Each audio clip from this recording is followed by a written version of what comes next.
జాతీయ పార్టీలో బానిసత్వం ఎక్కువ ఉంటుంది. ఈ బానిసత్వం అనేటటువంటిదే పెద్ద సమస్య.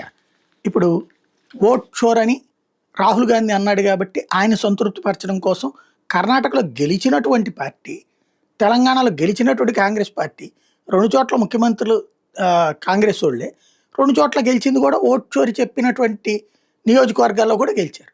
అయినా సరే ఓట్ చోరీ జరిగింది, మా నాయకుడు చెప్పాడు కాబట్టి అదే నిజం, మీరందరూ నమ్మండి అని వీళ్ళు కూడా చప్పట్లు కొడతా ఉంటుంటారు అనమాట. అట్లాగే కేంద్రాన్నితో విభేదించినట్టు, కేంద్రంతో గొడవలు పడ్డట్టు నటిస్తూ ఉండాలి. మరి కేంద్రంతో గొడవలు పడి కేంద్రం నుంచి డబ్బులేం రాకుండా పోతే ఏమైపోతారు వీళ్ళు అంటే అదేం కాదు, నటిస్తూ ఉండాలి. ఇప్పుడు ఇంకొకటి, భారతీయ జనతా పార్టీని వాళ్ళని వేధించాలి. వేధించినటువంటి విషయం వాళ్ళు గొల్లుమని ఏడుస్తూ బయటికి చెప్పుకోవాలి. అప్పుడు అది జాతీయ వార్తల్లోకి ఎక్కాలి. ముందు ప్రాంతీయ వార్తలు, ఆ తర్వాత జాతీయ.